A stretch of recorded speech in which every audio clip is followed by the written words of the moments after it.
Salut, c'est Guillaume. Je vous propose de découvrir un extrait du prochain épisode de Course épique. Course épique, c'est chaque semaine un invité, une course, une histoire hors du commun. Je vous donne rendez-vous tous les mercredis pour découvrir un nouvel épisode et vivre une grande et belle histoire de course. Mais avant ça, place à un extrait de notre prochain épisode. Est-ce que c'est une lutte intérieure pour réussir à préserver ce regard et finalement ce côté très instinctif dans son rapport à la course à pied ? Alors ça m'a jamais, non, ça m'a jamais parasité. L'enjeu n'a jamais pris le pas sur le jeu, sur ce plaisir-là. Il était présent, mais c'était deux choses à part. Et l'enjeu me plaisait parce que c'est une autre aventure. Ça apporte d'autres choses. Ça vous oblige à vous construire, ça vous oblige à vous connaître. Donc c'est aussi quelque chose qui peut vous nourrir si vous le prenez par le bon bout. Ça peut vous détruire si vous le prenez par le mauvais.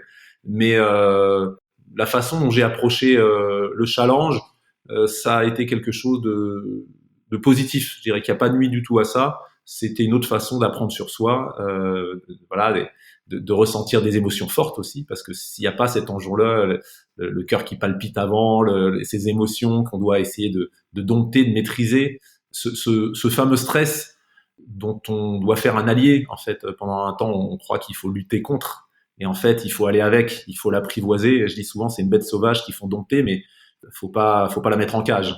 Faut la voir avec soi parce que c'est une force incroyable, mais on peut se faire désarçonner si on la maîtrise pas. Voilà, donc voilà, c'est un peu comme sur un rodéo en fait. Hein. Ça prend du temps. Est-ce que c'est des choses que tu as réussi à post-rationaliser, mais est-ce que plus jeune, et notamment tes premières compétitions, est-ce que c'était une source de motivation additionnelle pour toi? On comprend que tu courais pas après ça, c'est un mauvais jeu de mots. Est-ce que c'était une source de motivation? Est-ce que ça a pu créer une pression à laquelle tu goûtais pas nécessairement, même si les enjeux étaient moindres parce que très jeune et puis pas dans cette optique-là de performance?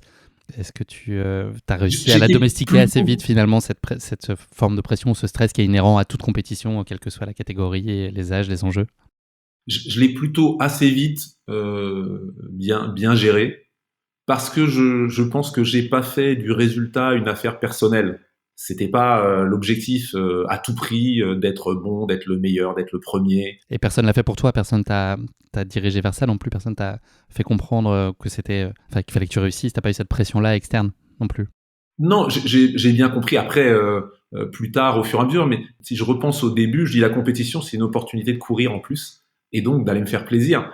Après, d'essayer de faire le mieux possible, et c'est toujours ce qui m'a apporté, et je suis toujours parti dans mes courses pour ça, mais sans être paralysé par le fait de dire, et si t'es pas premier, si t'es pas sur le podium, et si t'es pas c'était plus pour moi les podiums et la réussite, c'est plus une conséquence d'une démarche, je dirais, d'excellence, de quête de la perfection au fur et à mesure de ma carrière. Après, bien sûr, il y a des moments où c'est pas facile quand vous sentez pas les moyens parce que la préparation n'a pas été bonne, que vous êtes obligé de revoir éventuellement votre objectif, ou vous sentez qu'il s'échappe un peu parce que il manque des choses quoi dans la préparation.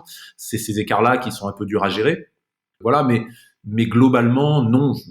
De la pression, j'en avais, je dirais pas que j'en avais pas, mais très vite, j'ai réussi à en faire quelque chose de positif. J'étais souvent meilleur en compétition. La plupart de mes meilleurs temps, ils ont été faits dans des grandes finales, que ce soit championnat d'Europe en 2002, quand j'ai été champion du monde aussi, dans d'autres championnats du monde. Donc ça a été plutôt positif parce que j'ai pris ça comme quelque chose de positif qui me permettait de me construire, et j'en ai jamais fait une affaire personnelle. De me dire le regard que tu as sur toi dépendra du résultat, et le regard que les autres ont sur toi dépendra du résultat. Et je pense que quand vous vous détachez de ça, que vous êtes capable d'être heureux quatrième quand tout le monde est déçu pour vous, et déçu troisième quand tout le monde est content pour vous parce que c'est votre premier podium mondial. Je fais référence à 1993 où je suis quatrième tout près du podium sur 400 mètres haies au championnat du monde, et 1995, 2 ans après, où je suis troisième, c'est mon premier podium mondial, tout le monde est heureux, moi je suis déçu. Et à l'inverse, tout le monde était déçu pour moi quand je suis quatrième.